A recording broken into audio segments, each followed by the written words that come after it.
like it's taken forever for it to be spring.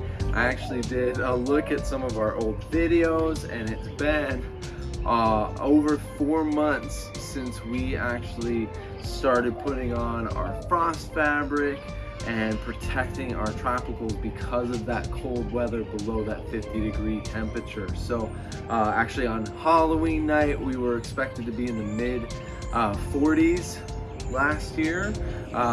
So it's finally warm enough for us to plant and to take off our frost fabrics. I'm gonna do a video here, an update as to what survived the winter, what thrived during the winter, what may not have made it through the winter. This winter was really cold for us. We actually had a lot of days in the upper 20s, low 30s. So the fact that as many things survived as they did just because they're young is really impressive. As they get older, it'll be less of a concern, but since most of these trees are 1, 2 years old, definitely a concern there when we have that cold weather. We're over here in the food forest part of the green yard.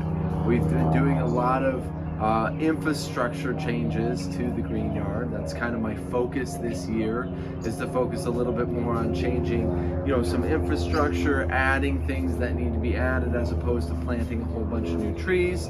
Of course though, I can't not plant new trees and buy new trees, which is what brings us to today. So I added in this fence. It's not done yet. It will have a very nice gate that swings out, a trellis going up. We'll have some climbing vines on it. It's going to be painted white as well to match the house.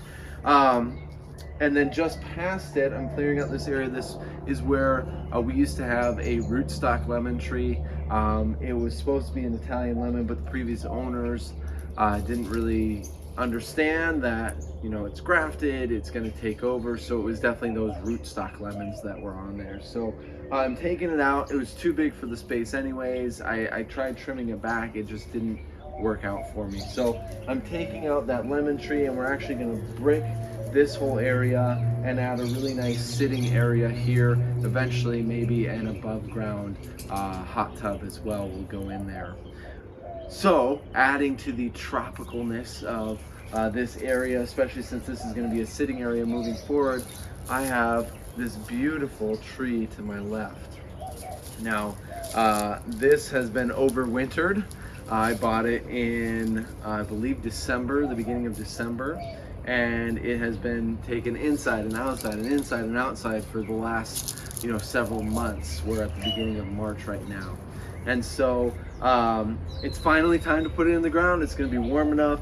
Our foxtail palms end up becoming this beautiful majestic palm tree, very much like a queen palm, except they have these bushy foxtail leaves to them, and it'll be a great addition to the food forest and sitting area in the green yard. So I'm actually going to put it right here next to the fence, a little bit away, kind of in the middle of the fence, right in this area, close to our Suriname cherry tree. So we are over here on the side of the food forest, and we have our papaya and our Suriname cherry tree, as well as our longan, our lychees on the other side, and our grami-chama tree as well.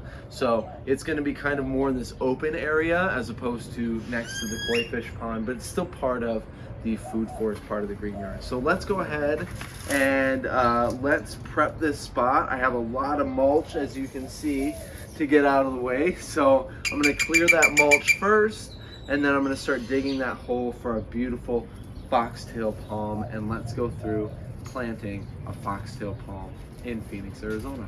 Here we go.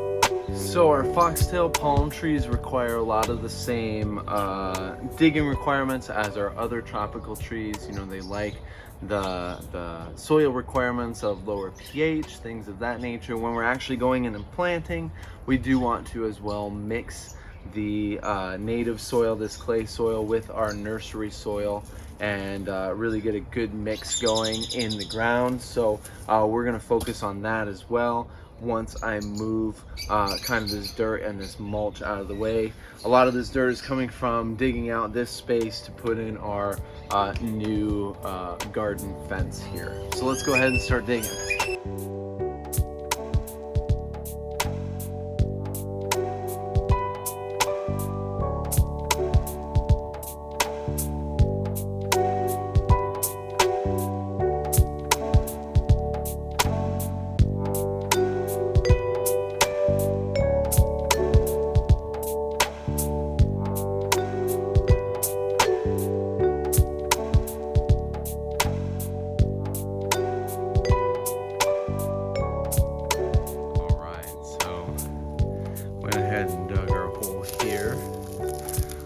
I didn't go, as you can see, all the really good soil is actually over here. That's a much darker color than it usually is, which is nice. It's also a little bit wet, but it definitely has some organic material in it.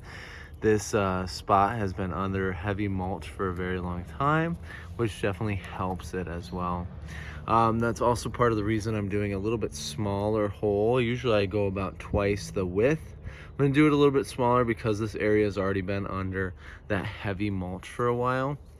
I feel like the tree will do fine with that little bit smaller hole there. I did run into some of our roots from our beautiful Suriname cherry tree here.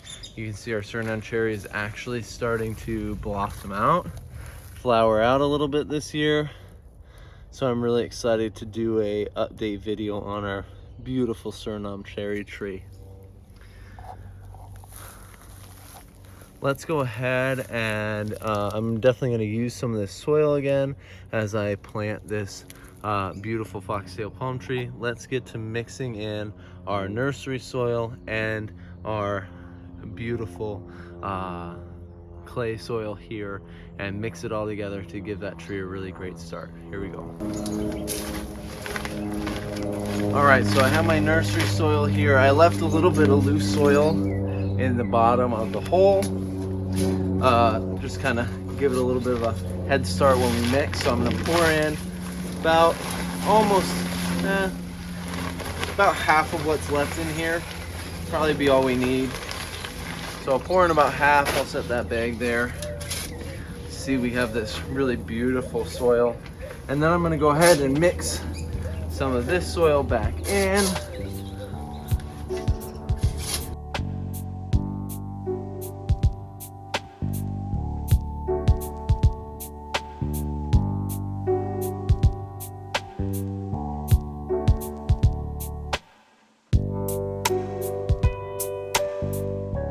Okay, so I mixed that soil. You can tell it's a much darker, deeper color than it was before. It actually looks like our really organic matter rich soil that we have once we pull up that mulch after it's been sitting for a while and those microorganisms have broken it down. So just by mixing it, we kind of give the soil a head start there. So now I'm going to go ahead, I'm going to take my beautiful foxtail palm. Wow, I didn't very rooted out, just kind of pulls right out there. Gonna set it in. I'm really gonna look at how I want it to be facing. Looks pretty good, looks pretty straight there. Got our beautiful new growth as well. You'll notice that it has a lot of these roots here. These this root flare is really exaggerated. I am going to leave some of this root flare up, but I am going to cover some of it as well. So I do want to cover some of that root flare too. In fact, I'm going to dig this hole a little bit deeper. Make it a little bit deeper for that tree. Let's make sure again it's pointed the way I want it to be. And then we're just gonna cover it up, being careful of our Suriname cherry branches. Just gonna cover it up with this mixed soil that I've already mixed and make sure that I get all sides. I also wanna make sure that some of that root flare is still showing here too.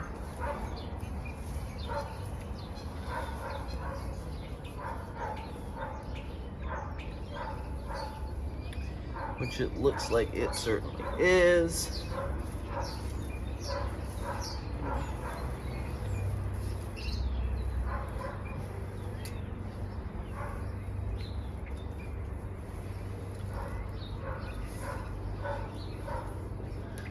All right, and now, as you know, because you've probably watched my channel a few times in some of our planting videos, now that we have this beautiful tree in its spot, we have it all planted, we're gonna move in our mulch. So luckily I have a whole bunch of mulch here already. So I'm just gonna take some of this mulch that's on the side, just kind of pull it over and try to get this tree off to a good start with the mulch as well. Definitely want to make sure that you leave room around the trunk itself.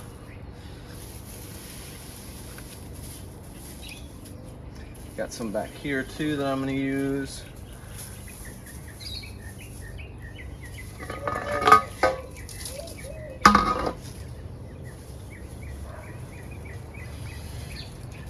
Some of this mulch has actually already started to break down, which is really amazing. So definitely going to use some of this mulch. Just kind of make a donut around the tree. All around, make sure we got all that nice mulch in there. All right. Alright, so our beautiful trees now in place here. You can see I left this root flare here at the bottom where we have all these roots. So I definitely left those in place, got a good solid foundation. Now I have to go and I have to add in some of our amendments. Alright, so I have our beautiful foxtail palm tree in the ground here. I went ahead and added in my amendments, my agricultural sulfur, help lower that pH. Just like most of our other tropical trees, our foxtail palm tree does need that amendment as well. I think this is really going to be a beautiful spot for it. It's actually going to help shade some of our other tropicals in the afternoon. And then of course, it's just going to be a really good statement piece, tropical statement piece to put by our future sitting area here on the other side of our new garden fence. So that's planting a foxtail palm tree here in the Phoenix Desert. I am so excited to see what this guy looks like a year, 2 years, 5 years from now, and I'll definitely do some update videos then as well. So as always, live green, plant lots, and of course have fun. I will, because it's spring and I get to start planning out our beautiful tropical trees. We'll see you next time.